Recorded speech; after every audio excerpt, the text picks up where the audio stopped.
మనం నివసిస్తున్న ఈ భూమిపై మనకు తెలియని ఎన్నో రహస్యాలు దాగి ఉన్నాయి. వాటి గురించి తెలిస్తే ఎవరైనా నోరెలబెట్టడం ఖాయం. వాటిలో పెద్ద పెద్ద కట్టడాలు, దేవాలయాలు, అడవులు మరియు సముద్రాలు ఉన్నాయి.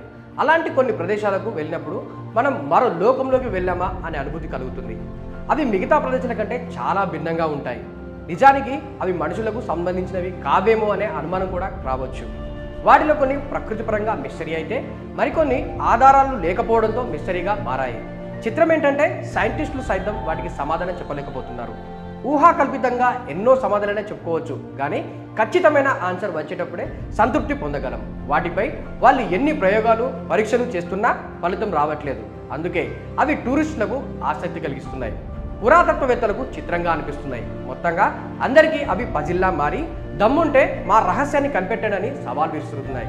మరి అలాంటి విచిత్రమైన కొన్ని అంశాల గురించి ఇప్పుడు చర్చిద్దాం. కాసేపు మనం కూడా వేర్వేరు లోకాలకి వెళ్ళి వద్దాం.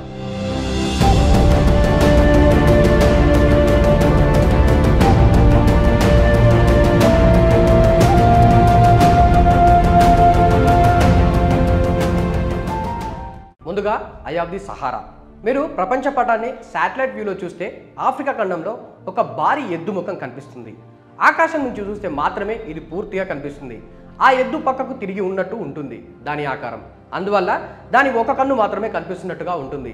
ఆ కన్నే ఇప్పుడు శాస్త్రవేత్తలకు మిస్టరీగా మారింది. దీన్ని సహారా కన్ను లేదా రిచార్డ్ స్ట్రక్చర్ అని అంటారు.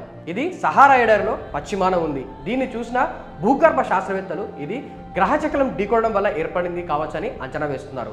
కానీ కొన్ని తాజా పరిశోధనలు బట్టి ఈ కన్ను ఆకారం సహజంగానే వచ్చిందని తెలిసింది. ఇదే శాస్త్రవేత్తల్ని ఆశ్చర్యపరుస్తుంది. నిజానికి ఆ ఆకారం ఏర్పడడానికి అసలు కారణం ఏంటనేది ఇంకా మిస్టరీగానే ఉంది. ఎల్లోరా మహారాష్ట్రలోని యునెస్కో ప్రపంచ వారసత్వ సంపద అయిన ఎల్లోరా గుహల దగ్గర ఉన్న కైలాసాలయం ప్రపంచంలోనే అత్యంత రహస్యమైనదిగా గుర్తింపు పొందింది. భూమిపై నిర్మించిన అతిపెద్ద ఆలయాల్లో ఇది ఒకటి. ఈ ఆలయాన్ని పూర్తిగా ఒకటే రాయిని చెక్కి నిర్మించడం విశేషమని చెప్పాలి. ప్రశ్న ఏంటంటే పురాతన శిల్పాలు ఇలా చెక్కాలని ఎందుకు అనుకున్నారు?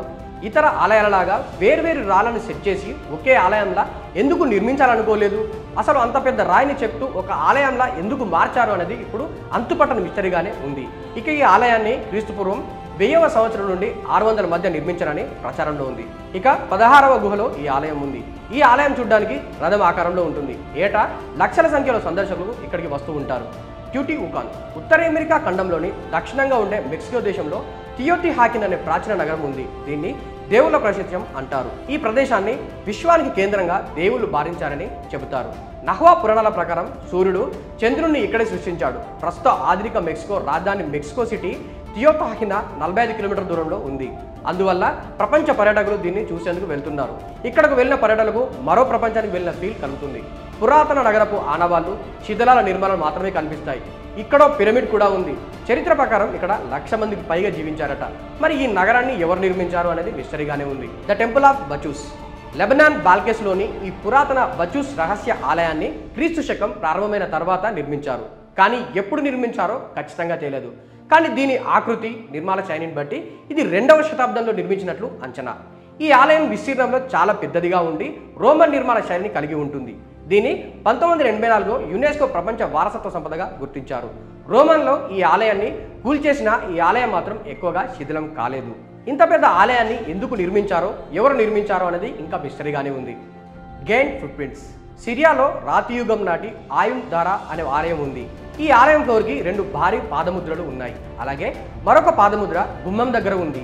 ప్రతి పాదముద్ర సైజ్ 1 మీటర్ పొడవు ఉంటుంది. వాటిని మన మనుషుల పాదముద్రలతో పోలిస్తే 3 పాదముద్రలకు సమానంగా ఉంటుంది. మొదటి 2 పాదముద్రలకు గుమ్మం దగ్గర ఉన్న పాదముద్రకు మధ్య 10 మీటర్ల దూరం ఉంటుంది. అసలు అవి ఎవరివి? అక్కడికి ఎలా వచ్చాయి? ఎవరైనా వాటిని కావాలనే చెక్కారా? లేక నిజంగానే అంత పెద్ద పాదాలు ఉన్న మనుషులు ఒకప్పుడు ఉండేవారా? లేక భవిష్యత్తులో ప్రజలను కన్ఫ్యూజ్ చేయడానికే ఇలాంటివి చెక్కారా? ఇలా ఎన్నో ప్రశ్నలున్నా ఖచ్చితమైన సమాధానం మాత్రం ఇంకా రాలేదు. స్టోన్ స్పేర్ బాల్ బోస్నియా అడవిలో 10 అడుగుల వెడల్పు ఉన్న గుండ్రటి రాయి ఒకటి లభించింది. అది దాదాపు 30 టన్నుల బరువు ఉంటుంది. ఇది ఆకారంలో పర్ఫెక్ట్ గుండ్రగా ఉండడంతో దీనిపై సైంటిఫిక్ కోణంలో పెద్ద చర్చ జరిగింది. ఇక్కడ సమస్య ఏంటంటే ఇవి ప్రకృతి పరంగానే ఇలా గుండ్రగా తయారయ్యాయా, లేక గత నాగరికతకు సంబంధించిన వారు ఎవరైనా వీటిని ఇలా తయారు చేశారన్నది అర్థం కాని ప్రశ్నగా మారింది. ఇలాంటివి మరిన్ని రాళ్ళు ఆ అడవిలో చాలానే ఉన్నాయి. అవన్నీ లక్షల సంవత్సరాల కిందటివని నిర్ధారించారు సైంటిస్టులు. అలాగని అవి మనకు తెలియని నాగరికతకు చెందినవి అని చెప్పడానికి కూడా సరైన ఆధారాలు లేవు. పోనీ ప్రకృతి అలా తయారు చేసిందా అంటే దానికి సరైన ఆన్సర్ లేదు. మసూదా నో ఇవాఫున్. జపాన్ అసుకా ప్రాంతంలోని కొన్ని ప్రదేశాల్లో అక్కడి కొండపై విచిత్రమైన ఆకారాల్లో రాళ్ళు కనిపిస్తాయి. వాటికి చతురస్ర ఆకారంలో కొన్ని రంధ్రాలు ఉంటాయి. పూర్వం అక్కడ నివసించిన వారు వాటిని తయారు చేశారు, కానీ ఎందుకు చేశారన్నది తెలియదు. క్రీస్తు శకం 250 నుండి 552 మధ్య కాలాన్ని తుములాస్ కాలం అని అంటారు. ఆ కాలంలోనే ఈ రాళ్ళను తయారు చేసినట్లు చెబుతారు. ఈ రాళ్లలో అతిపెద్ద దాన్ని మసూదా నో ఇవాఫున్ అని అంటారు. అంటే మసూదాకి చెందిన రాతి నౌక అని అర్థం. ఇది 11 మీటర్ల పొడవు, 8 మీటర్ల వెడల్పు, 4.7 మీటర్ల ఎత్తు ఉంది. దాదాపు 800 టన్నుల బరువు ఉంటుంది. అయితే ఈ రాళ్ళు ఇప్పటికీ మిస్టరీగానే ఉన్నాయి. House of the fairies. ప్రాచీన భవనాలు, అద్భుతమైన కట్టడాలకు ఇటలీ ఫేమస్. అద్భుతమైన కొలోసియం, ఫేమస్ పీసా టవర్ అక్కడివే. అయితే కొన్ని ప్రాంతాలు అంతగా పాపులర్ అవ్వలేదు. టూరిస్టులకు కూడా వాటి గురించి పెద్దగా తెలియదు. అలాంటి వాటిలో ఒకటి స్టారినియాలో ఉంది. దాన్ని అక్కడి వారు దేవకన్యల ఇల్లు అని పిలుస్తారు. అందుకు తగ్గట్టుగానే అది చిన్న గుహల రాతి ఇల్లులా ఉంటుంది. అందులో నుండి దూరి లోపలికి వెళ్ళడం మనుషులకు సాధ్యమయ్యే పని కాదు. దేవకన్యలు మాత్రమే అందులోకి వెళ్తారని అక్కడి వారు అంటారు. కొన్ని అంచనాల ప్రకారం ఈ ఇల్లు 6000 ఏళ్ల క్రితం నాటిదని అంచనా. దీన్ని క్రీస్తు పూర్వం 3400 నుంచి క్రీస్తు పూర్వం 2700 మధ్య నిర్మించని శాస్త్రవేత్తలు చెబుతున్నారు.